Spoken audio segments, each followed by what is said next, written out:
আজকে রেসিপি কম মশলায় ডিমের কারি, একটু অন্যরকম পদ্ধতিতে, সেটাই দেখাবো। নমস্কার বন্ধুরা, মাই সিম্পল লাইফস্টাইল ব্লগে স্বাগত জানাই।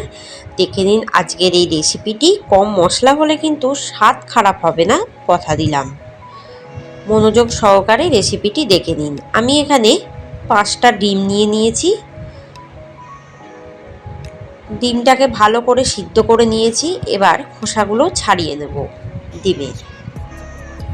অবশ্যই আপনারা কিন্তু নুন আর লেবুর রস দিয়ে ডিমটা সিদ্ধ করবেন, তাহলে কিন্তু খোসা একদম তাড়াতাড়ি ছেড়ে যাবে আর ডিমটাও ভাঙবে না। এই টিপসটা আপনাদের দিয়ে রাখলাম, ফলো করবেন, দেখবেন ডিম খুব তাড়াতাড়ি সিদ্ধও হয়ে যাবে, আবার খোসাটাও ছেড়ে যাবে। এভাবে প্রত্যেকটা ডিমের খোসা কিন্তু ছাড়িয়ে নিতে হবে।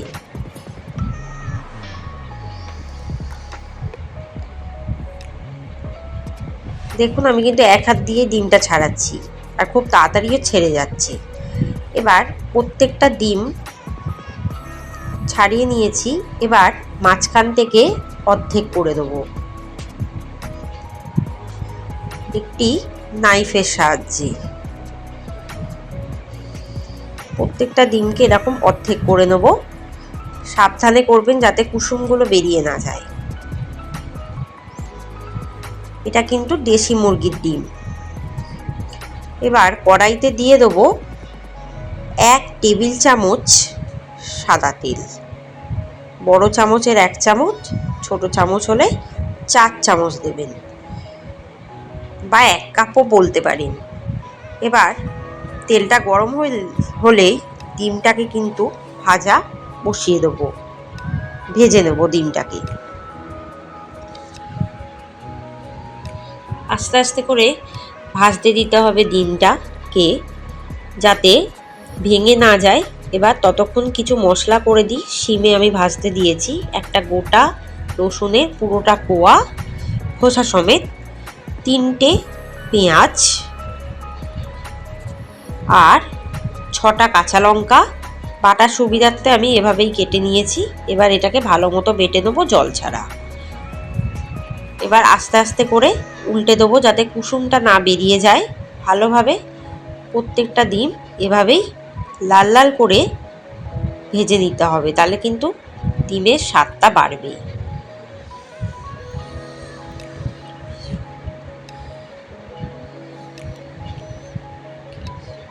ডিমের একঘেয়ে রেসিপি সবসময় ভালো লাগে না, কিন্তু এই রেসিপিটা আপনাদের মন জয় করবেই। দেখে নেবেন ভালো মতো রেসিপিটা একদম, আর বাড়িতে বানিয়ে কিন্তু অবশ্যই আমাকে জানাবেন। সমস্ত ডিম দেখুন উল্টে পাল্টে ভেজে নিচ্ছি।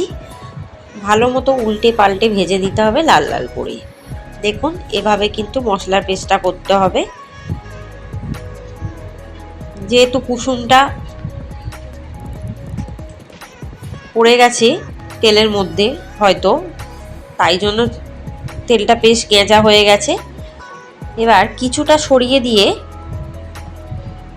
ডিমগুলোকে আমি কিন্তু মশলাটা দিয়ে দিলাম। ডিমটা কিন্তু আলাদাভাবে তুললাম না, আর মানে ভেজে আর তুলে রাখিনি।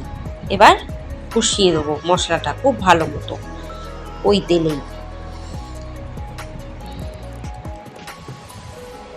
দিয়ে দেবো 1 চামচ হলুদ গুঁড়ো কষানোর সময়তেই। আর আঁচটাকে কিন্তু এই সময় লো টু মিডিয়ামে রাখবো। গ্যাসেই করুন আর ইন্ডাকশানেই করুন। আস্তে আস্তে কষাতে হবে যাতে কুসুমগুলো না বেরিয়ে যায়।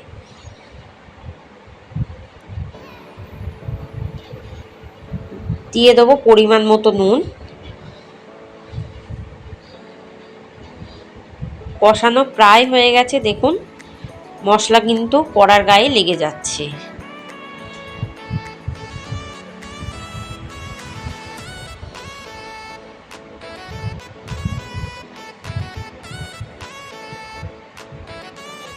দিয়ে দেবো 1 চামচ চিনি স্বাদের জন্য, আর 2 টেবিল চামচ ঘি। আবারও কষিয়ে নেবো খুব ভালো মতো। 15 থেকে 20 মিনিট ধরে কিন্তু লো আঁচে কষাতে হবে। যত মশলাটা কষানো হবে তত কিন্তু তার স্বাদ বাড়বে।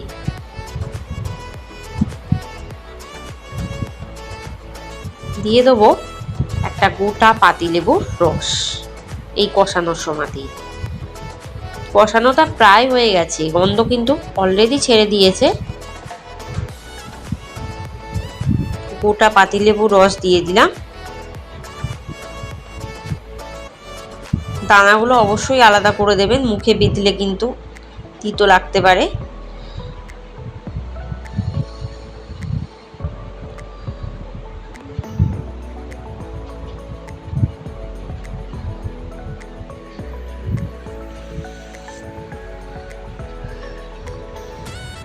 আবারও 15 থেকে 20 মিনিট ধরে কষাবো।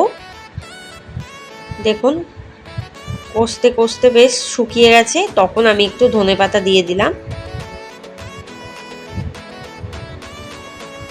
পরিমাণ মতো। তারপর দিয়ে দেবো 1 কাপ মতো দুধ। যখন দেখবো মশলা থেকে তেল ছেড়ে দিয়েছে তারপরে দিয়ে দেবো 1 কাপ মতো দুধ দিয়ে এবার লো টু মিডিয়ামে রেখে ঢাকা দিয়ে রাখবো কিছুক্ষণ পর উঠিয়ে দেখব গ্রেভিটা প্রায় শুকিয়ে গেছে, একটু বেশ মাখা মাখা হয়ে এসছে। এবার একটু নাড়িয়ে চাড়িয়ে দেব, সাবধানে নাড়াবেন কুসুমটা যাতে না বেরিয়ে যায়।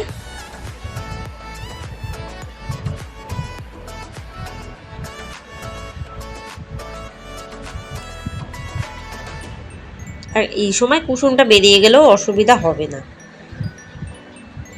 দেখুন একদম শুকিয়ে গেছে গ্রেভিটা।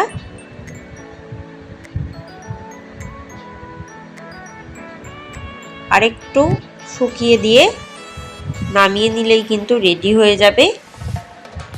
আশা করি এই রেসিপিটি ভালো লাগবে। যদি ভালো লাগে তাহলে কিন্তু চ্যানেলটিকে সাবস্ক্রাইব করবে, বেল আইকনে ক্লিক করতে ভুলবেন না, আর অন্তত শেয়ার করবেন চ্যানেলটিকে। গরম গরম ভাতের সাথে খাবেন, দারুণ লাগবে। ধন্যবাদ।